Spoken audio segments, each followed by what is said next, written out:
उधर रात घिर आई थी। राजीव 3 वर्ष बाद आज घर लौट रहा था। उसके चेहरे पर मधुर मुस्कान थिरक रही थी। एक हाथ में सूटकेस, दूसरे हाथ में थैला लिए। थकान का अनुभव होने पर वह एक जलपान की दुकान पर रुक गया। वहां चाय पी तो थोड़ी राहत अनुभव हुई। लगभग 3 किलोमीटर पैदल रास्ते का सफर कर चुका था। अभी लगभग 2 किलोमीटर और सफर करना शेष था। उस जलपान गृह के समीप एक होटल था।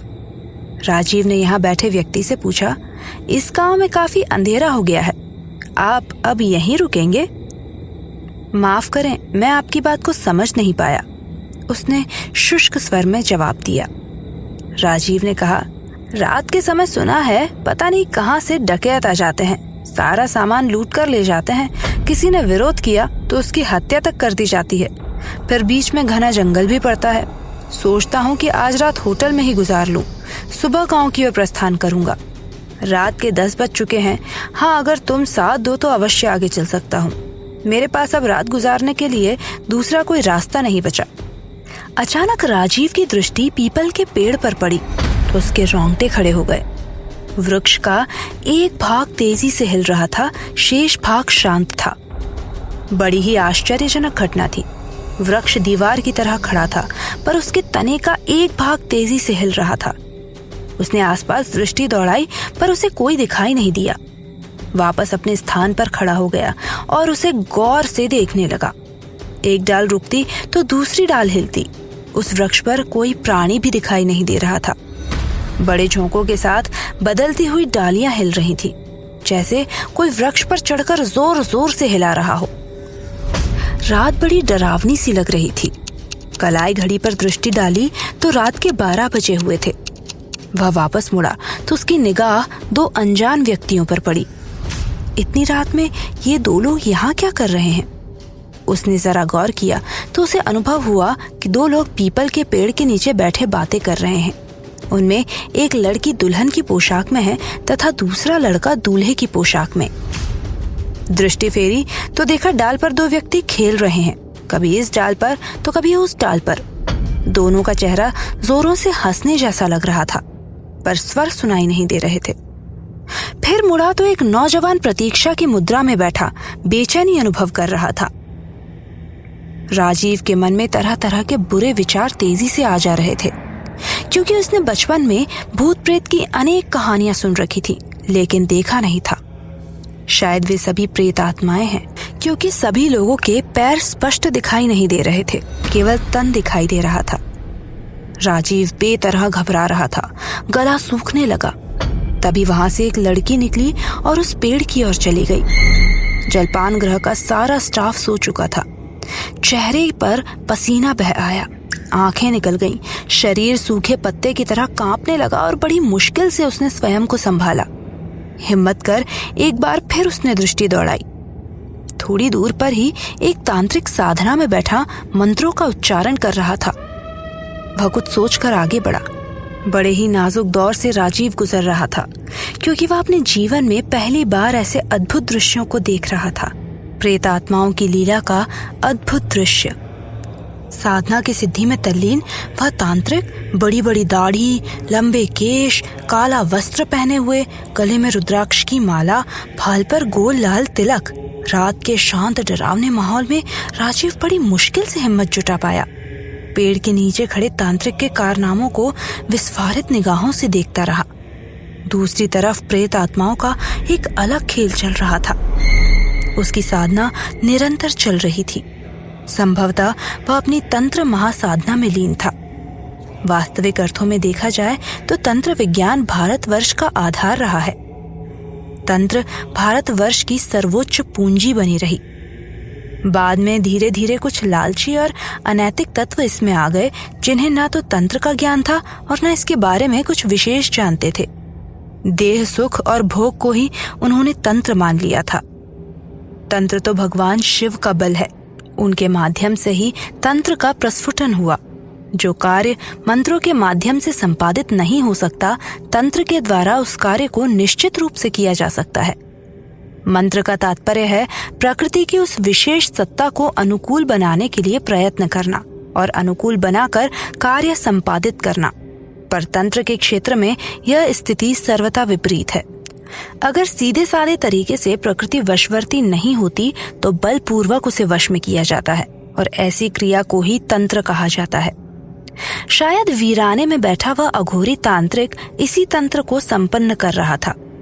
तंत्र तलवार की धार की तरह है, अगर इसका ठीक से प्रयोग किया जाए तो तुरंत फलदायी एवं अचूक है, पर इसके विपरीत अगर थोड़ी सी भी असावधानी कर दी जाए तो प्रयोगकर्ता को ही समाप्त कर देता है। तंत्र मार्ग में अगर साधक पूर्ण शक्ति के साथ साधना संपन्न करता है तो उसे सिद्धि प्राप्ति हो सकती है। मेरे बार बार निवेदन करने पर उन्होंने मुझे शमशान में बने उस निजी स्थान तक आने की आज्ञा प्रदान की। उनका स्थान शमशान से लगभग 300 मीटर दूर जाकर था। एक घना छायादार वटवृक्ष जिसमें से निकली जटाएं जमीन में जाकर गड़ गईं, मानो प्रकृति ने लकड़ी के खंभे बनाकर कोई महल खड़ा कर दिया था। राजाओं का महल नहीं, अघोरियों का महल। यह ठीक भी है। क्या कोई अघोरी किसी राजा से कम होता है? शायद नहीं। मैं निर्भय शमशान में घुसता चला गया। भीतर जाकर देखा, एक स्थान पर पेड़ों का झुरमुट और घना हो गया था। पीपल की जड़ में एक स्वाभाविक कुटिया बन गई थी।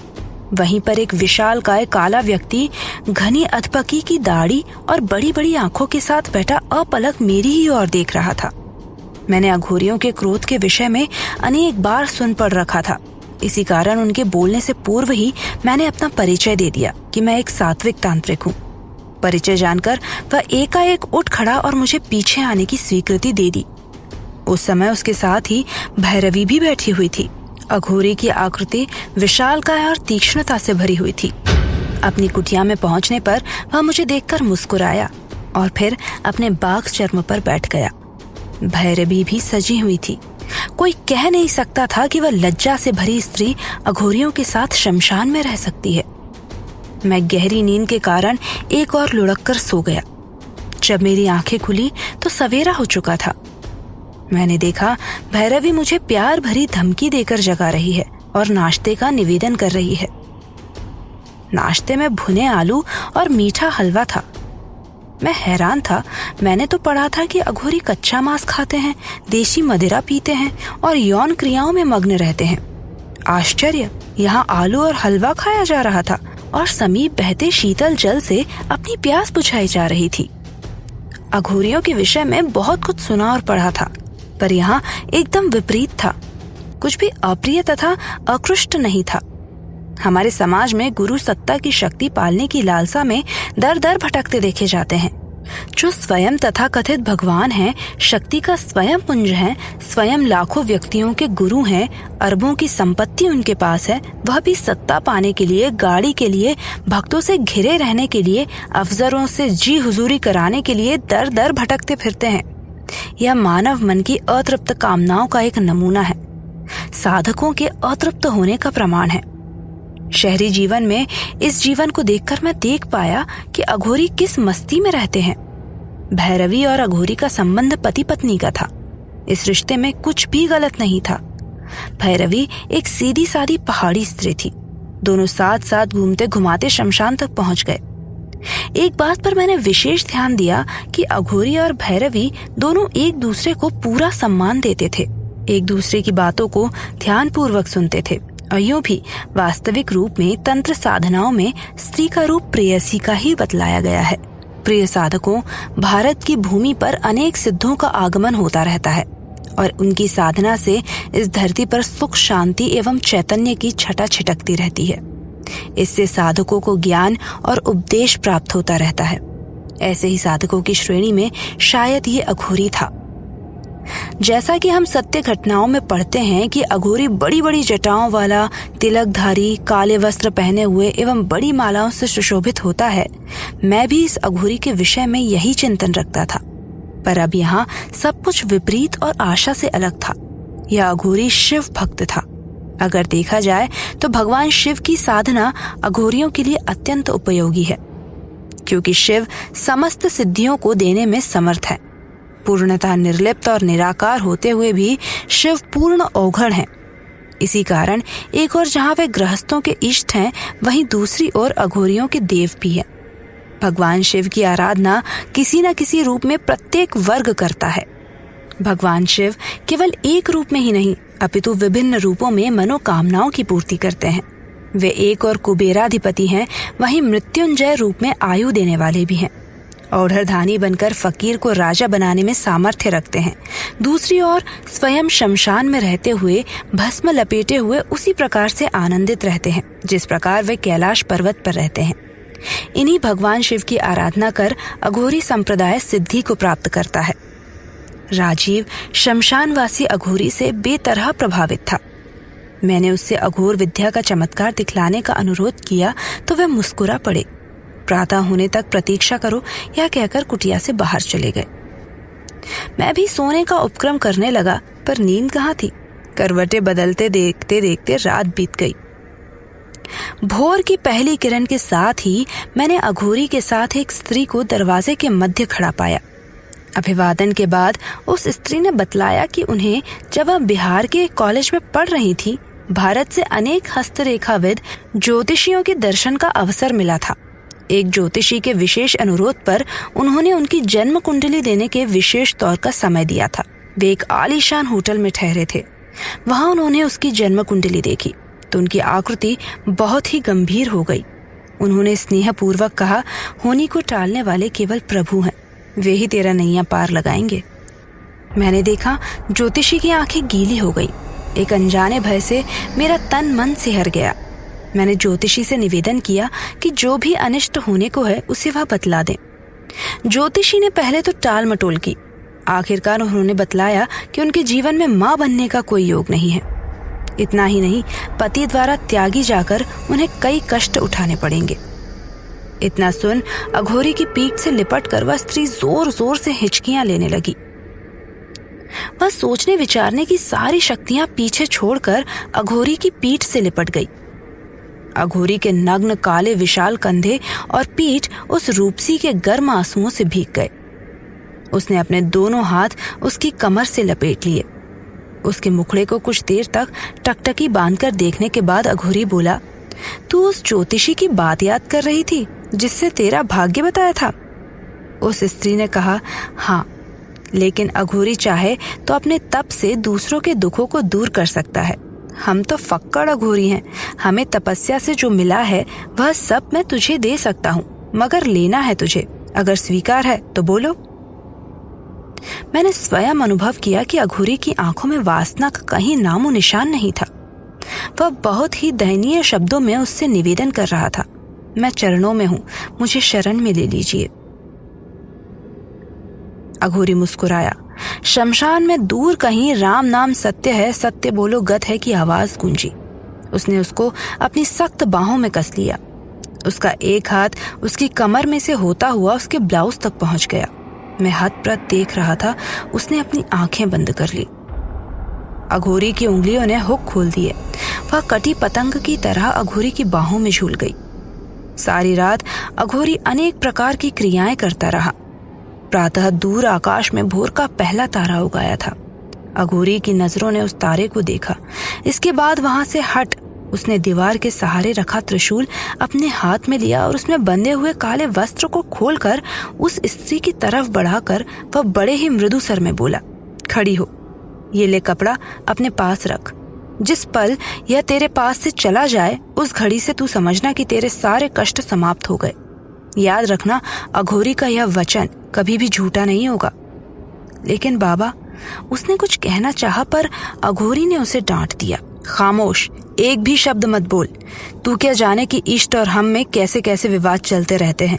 बस यह काला वस्त्र तू संभाल, मैं चलता हूँ। अब जाकर अपना घर संभाल। यह कहकर अघोरी ने फिर पीछे मुड़कर नहीं देखा और कुटिया से निकलकर शमशान में बाईं तरफ मुड़ गया। वह क्षण मेरे जीवन के लिए अत्यधिक आनंदमय था। उसी समय से आज तक मैं सारी चिंताओं, दुखों, बाधाओं से, परेशानियों से निश्चिंत होकर उनके चरणों का सेवक हूँ। उन्हें देखकर मैं धन्य हूँ। वे हैं ही अद्वितीय और सूक्ष्म गुरु। उनका कोई भी साथ पाकर हर्षित ही होगा। अघोरी जीवन का इतिहास सदैव ही मार्गदर्शन के लिए है। मुझे जब भी यह घटना का स्मरण होता है, आज भी निष्ठा पूर्वक कह सकता हूँ, वे दयामय कोमल हृदय के स्वामी, वासना से दूर, समाज के हित के लिए प्रतिबद्ध थे। मेरी यह धारणा और भी पक्की हो गई है। अघोरी से डरना कैसा और क्यों? मैं तो डरता ही नहीं कभी आपसे। न डरे। राजीव को यह संस्मरण वहां खड़े अचानक याद आ गया। उन दिनों मेरे पास करने के लिए कुछ नहीं था। यही कुछ नित्य सामान्य साधना, कुछ चिंतन मनन और गुरुवाणी सुनना और पहाड़ों की पगडंडी पर निरुद्देश्य घूमना फिरना। मेरा निवास राजीव शर्मा शुरू के कंडा घाट हिप्र में था। हिप्र यानी हिमाचल प्रदेश। फिलहाल मेरे पास कोई विशेष कार्य नहीं था। देवभूमि हिमाचल प्रदेश में रहना मेरा निरुद्देश्य नहीं था। मुझे भैरव त्रिजगा के आगमन की प्रतीक्षा थी। वह किसी भी क्षण आ सकते थे। उनके आने के बाद मेरा बेतरह व्यस्त कार्यक्रम था। एक दिन अचानक ही भैरव त्रिजगा और रुस्तमपुर बावली से पंडित राम प्रकाश शर्मा तांत्रिक कंडा घाट जा पहुंचे। समय यही कोई प्रातः 5 बजे का था। सड़क से कभी कभी बस या ट्रक के हॉर्न की आवाज वातावरण में गूंज जाती थी। इसके बाद पुनः सब कुछ शांत हो जाता था। पहाड़ों से निरंतर उठता हुआ धुआं और ठंड बार बार रजाई को तान लेने को विवश कर देता। अचानक ही दरवाजे पर दस्तक हुई। मैं चौंक कर उठ बैठा, रजाई एक तरफ फेंक दी। दरवाजा खुला। सामने अघोरी त्रिजगा और राम प्रकाश खड़े थे। मैंने अभिवादन किया। उन्होंने बिना किसी उत्तर के सामान बांधने को कहा। उनका उद्देश्य मुझे पता था। वास्तव में मैं उनकी प्रतीक्षा तांत्रिकों के बहुचर्चित चक्र भैरवी चक्र के लिए कर रहा था। मैंने बिना किसी विलंब के पूर्व बंधा हुआ सामान उठाया और उनके साथ अनजानी यात्रा पर निकल पड़ा। कार, बस, फिर पैदल सफर तय करते हुए हिमालय के दुर्ग क्षेत्र में पहुंच गए। उत्तर काशी से हम पैदल ही चले थे, तो स्थान का नाम नहीं जान पाया। वैसे भी भैरवी चक्र के आयोजन पर सभी तांत्रिक स्थान, समय और भागीदारों का नाम गुप्त ही रखते हैं। यह उनकी सनातन परंपरा है। अभी रात के 2:30 बजे थे, लेकिन इलाका इतना सुनसान था कि लगता था रात के 12 बज गए हों। उस इलाके में जितने भी घर थे, उनमें कुछ ही घरों में हल्की रोशनी जल रही थी। शेष सभी अंधेरे में डूबे हुए थे। घर ही क्यों, पूरा इलाका अंधेरे और एक भयानक सन्नाटे की गिरफ्त में था। यह उत्तर प्रदेश का पहाड़ी इलाका था। यह पहाड़ अद्भुत बस्ती के रूप में पूरे तांत्रिक समाज में प्रसिद्ध है। जिन्हें साधना करनी होती है, वे इस क्षेत्र की ओर भागते हैं। यह स्थान दूर से ही भयावह लगता है। बहुत दिलेर साधक ही वहां रात में रुकने का साहस जुटा पाता है। मैं और अघोरी त्रिजगा पैदल चलते हुए रात के अंधेरे में तेजी से इस पहाड़ी पर स्थित गुफा की ओर बढ़ रहे थे। जब हम चलते थे तो हम में डर रंच मात्र को भी नहीं था, लेकिन अब मेरा साहस जवाब दे रहा था। मैंने त्रिजगा से निवेदन किया, अब लौट चलिए, यहाँ तो रोशनी बिल्कुल नहीं है। चारों ओर पहाड़ और विशालकाय वृक्ष हैं, जिन्हें देखते ही डर लगता है। कहीं कुछ भी नजर नहीं आ रहा। लौट चलिए, मुझे बहुत डर लग रहा है। कहीं कुछ। त्रिजगा ने कहा, मुझे तो बिल्कुल भय नहीं लग रहा। मुझे तो आनंद की अनुभूति हो रही है। तुम तो बहुत हिम्मत वाले बन रहे थे। इस क्षेत्र में प्रवेश करते ही सारी हिम्मत पस्त हो गई। मैं सोच रहा था, कितने साहसी हैं ये, जो यहाँ रहते हैं अथवा जो भैरवी चक्र के लिए यहाँ तक चले आए हैं। 5 मिनट बाद ही एक ऐसा पहाड़ी रास्ता आया जिसकी तरफ दोनों 12-12 फुट लंबी घास थी। तरह तरह के पहाड़ी जानवरों की आवाजें भी आने लगी थी। मैं एकदम डर गया और बोला, कहीं किसी जानवर ने आक्रमण कर दिया तो क्या करेंगे? क्यों आफत मोल ले रहे हो? लौट चलो। त्रिजगा बोले, घबराओ मत, इस इलाके में खतरनाक जानवर नहीं रहते, इसलिए निश्चिंत रहो। छोटे मोटे जानवर तो निर्जन क्षेत्रों में ही घुमा करते हैं, उनसे कैसा डरना। इतना समझ लो, अब मैं लौट कर नहीं जा सकता। जिन लोगों से मैं यह कहकर आया हूँ, उन्हें क्या जवाब दूंगा?